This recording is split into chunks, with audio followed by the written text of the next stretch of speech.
advisor to the President of the United States of America, to kindly address the gathering.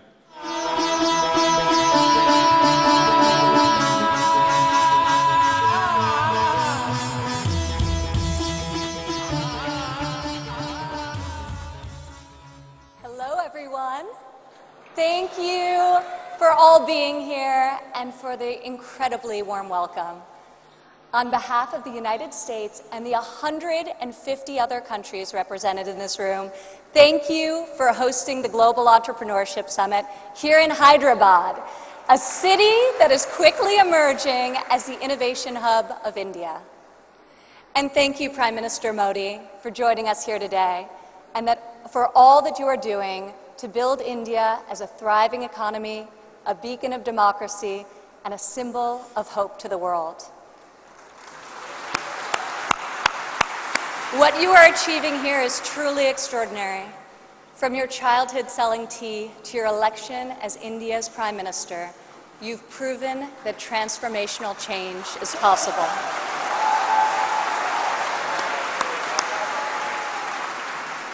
And now you are bringing that promise to hundreds of millions of people across your country. Thank you.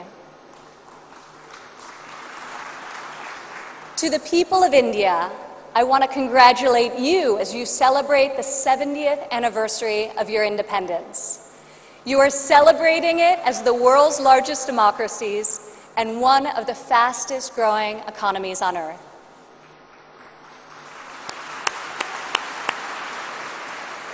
Through your own enterprise, entrepreneurship, and hard work, the people of India have lifted more than 130 million citizens out of poverty. A remarkable improvement, and one I know will only continue to grow under the leadership of Prime Minister Modi. All of you are helping India's middle class reach its goal of nearly 500 million people by 2030. You have opened new universities across the country. Your doctors and scientists are discovering medical cures and life-saving technologies. Your engineers and your architects have built modern wonders that grace your skies. And Indian spacecraft have traveled to the moon and to Mars. The people of India inspire us all.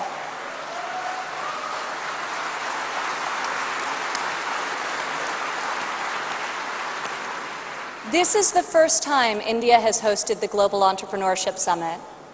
It is a symbol of the strength and friendship between our two people and the growing economic and security partnership between our two nations. As President Trump said earlier this year, India has a true friend in the White House.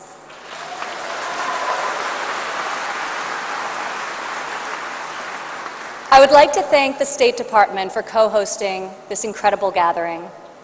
I would also like to thank Governor Narasimhan and all elected Indian officials who are here with us tonight for welcoming us to your beautiful country.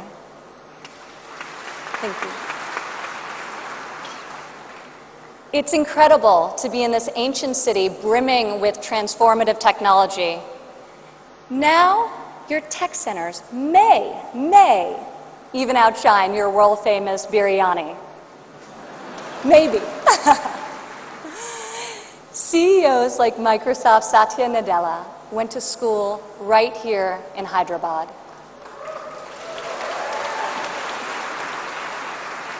Just a few kilometers away, T-Hub's brand new facility is set to open next year and will become the largest incubator in Asia. In this city of pearls, the greatest treasure is you, the dreamers, the innovators, entrepreneurs, and leaders who never give up, never abandon your aspirations, and always strive for a better tomorrow. Today, we come together to celebrate what is happening here in India, what is happening in the United States and all over the world. Entrepreneurs are revolutionizing our economies and improving our societies. You are rewriting the rules. You have the inspiration and drive to serve our communities through the projects you start and the businesses you build. You have the grit, the perseverance, and the will to succeed. Each of you started with an idea. You've worked long days and nights to code the next robot, create the next app, find the next cure, and discover the next breakthrough to improve the lives of millions of people. Some may have tried to convince you that the risks are too great, the rewards too small. But you are here today because you are not afraid to fail. You want to own your future.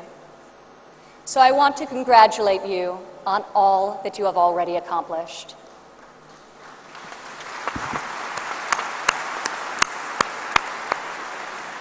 And I especially want to congratulate the women entrepreneurs here with us today.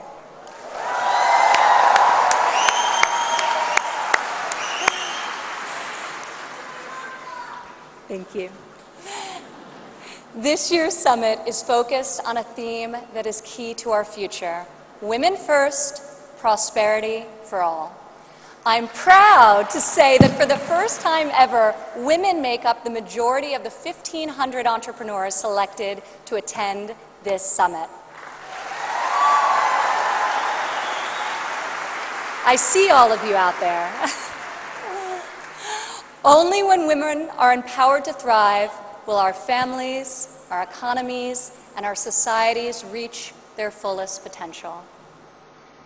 As a former entrepreneur, employer, and executive in a male-dominated industry, I've seen firsthand that all too often, women must do more than their male counterparts to prove themselves at work, while also disproportionately caring for their families at home. After my father's election, I saw an opportunity to leave my businesses for the privilege of serving our country and empowering all Americans to succeed.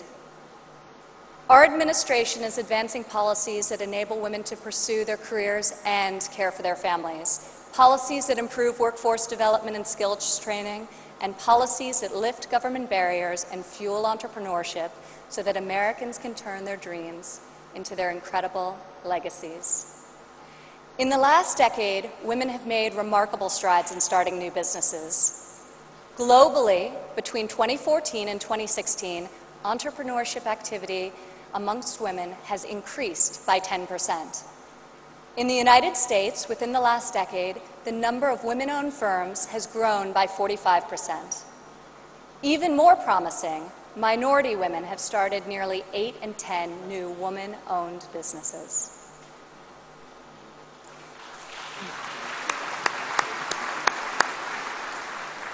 Today, more than 11 million women in the United States own businesses. They employ nearly 9 million workers and generate over $1 trillion in revenue.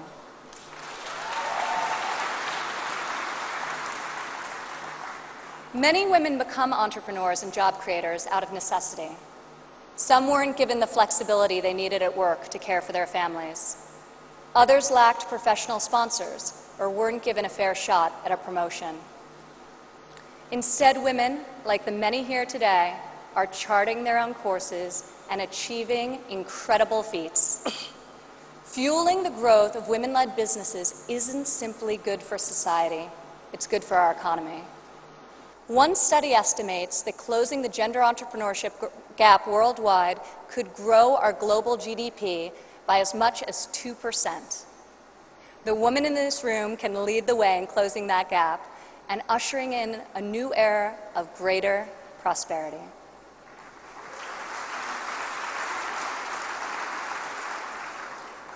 Yet despite the soaring rate of female entrepreneurs, women still face steep obstacles to starting, owning, and growing their businesses. We must ensure women entrepreneurs have access to capital, access to networks and mentors, and access to equitable laws. In developing countries, 70% of women-owned small and medium-sized businesses are denied access to capital. The result has been a nearly $300 billion annual credit deficit for women entrepreneurs in the developing world. In the United States, a Harvard Business Review report found that investors ask men questions about their potential for gains, whereas they ask women questions about their potential for loss. This could in part explain why women entrepreneurs received less than 3% of venture capital funding in 2016. We are working hard to reverse this trend. The U.S. Small Business Administration, for example, increased lending to women by over $500 million this year alone.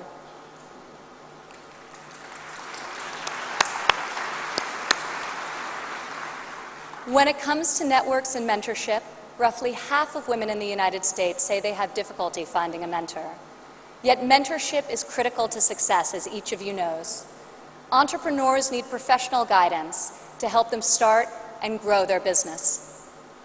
In the United States, we are fostering mentorship through programs such as SCORE, a nationwide initiative where successful men and women coach those who want to become their own CEOs.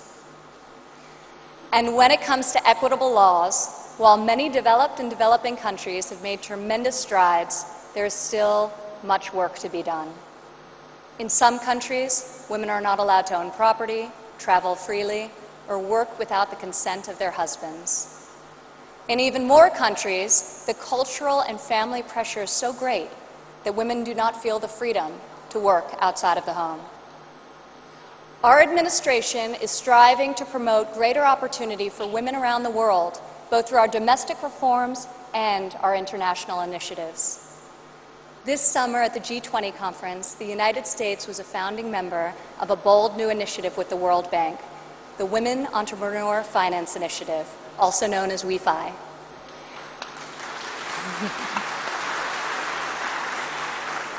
This facility provides access to capital, networks, and mentorship for women in developing countries. WEFI is the first facility to support women entrepreneurs at this scale, and we anticipate it will be able to leverage in excess of $1 billion in public and private financing. This facility also seeks to address the legal and regulatory barriers that limit opportunities for women entrepreneurs. In the last decade, USAID has promoted women's entrepreneurship through a number of programs, including providing microfinance loans to women in Afghanistan and bringing internet access to women in Nigeria and Kenya. USAID Administrator Mark Green is here with us today. Where are you, Mark? Thank you, Mark. I want to thank Mark and the entire U.S. delegation for their tireless work to improve the lives of millions, both domestically and abroad.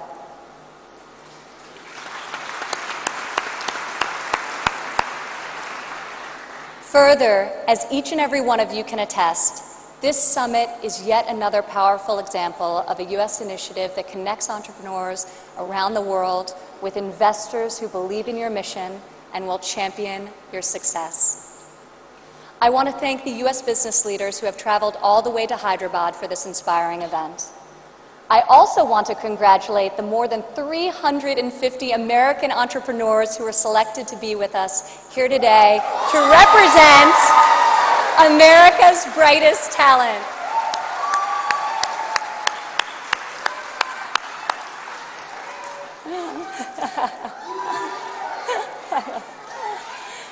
I think I found your section. Thank you. At home, our administration is committed to empowering women entrepreneurs through domestic reforms. In the past 11 months, we have expanded apprenticeship programs and prioritized STEM education to ensure that women and men have more opportunities to master the skills that drive progress in the 21st century. We have dramatically reduced job-crushing regulations, which disproportionately hurt entrepreneurs and small business owners. And we are laser-focused on passing long-overdue tax cuts. This will provide much-needed relief to working families and to businesses of all sizes. Also this year, for the first time ever, the President's budget included a proposal to establish a nationwide program for paid family leave. We are committed to supporting women and men who work both inside and outside of the home.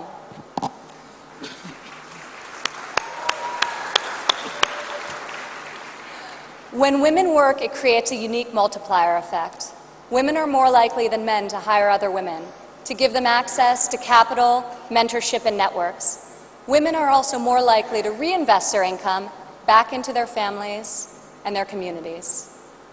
Here in India, I want to applaud Prime Minister Modi for his firm belief that the progress of humanity is incomplete without the empowerment of women.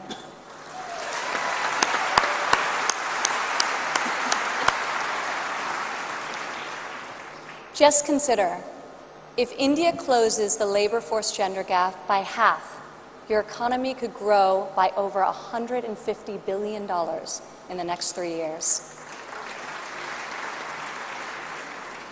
As we kick off this 3-day summit, I encourage everyone here to come together, learn from each other, and find new ways to lift barriers in our society so that women are free to innovate, empowered to succeed, and able to leave our children a brighter future. As we strive for change, we must never forget that the best hope for our future is far greater than any single government policy.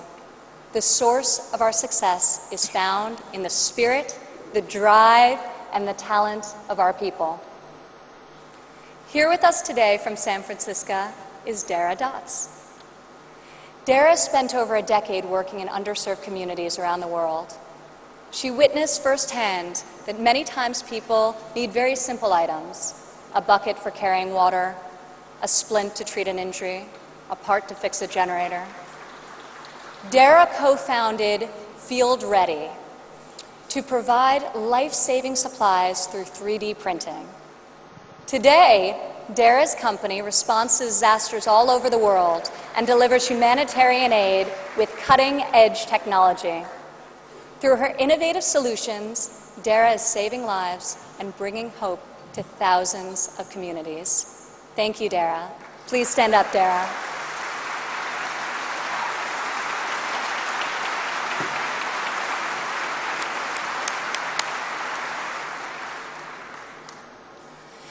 Rajlakshmi Bhartakar joins us from Bangalore, India. When her son began having seizures at a young age, she decided to better monitor his health. Stand up.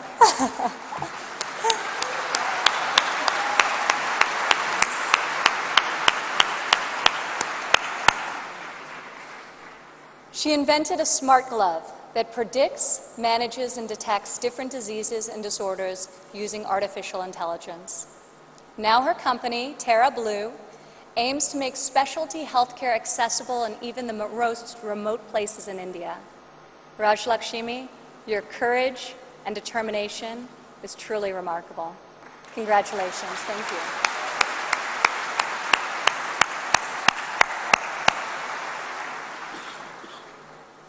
Also here with us today is Rayan Karmalova from Azerbaijan. Rayan, please stand up.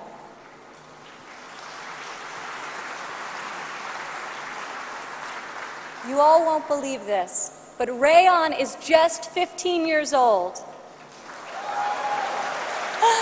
But that has not stopped her from founding a company that harvests energy from rainwater. Rayan has a powerful motto: light up one house at a time. Rayan, each home you light up is illuminating the world. We are inspired by your brilliance and your hard work. Thank you.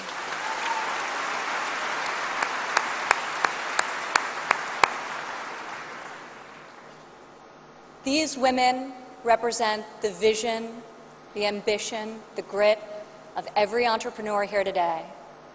You are saving lives, creating jobs, and bringing hope to our communities. You are transforming our societies one business and one customer at a time. You prove to the world that we have the power to rise above the challenges of our day and to pioneer new pathways forward and to leave our mark on this moment in history. Just think about how much better the world would be if all of us, men and women, are empowered to dream big, aim high, and work together towards a more just and prosperous future. A future where mothers and fathers can work hard to build a better life for their families, where boys and girls can go to school, discover their talents, and pursue their ambitions, and where people of all nations can live and work together in dignity and in peace. This is the future we can, will, and must build together. And this is the promise of the visionaries gathered in this room today. Thank you.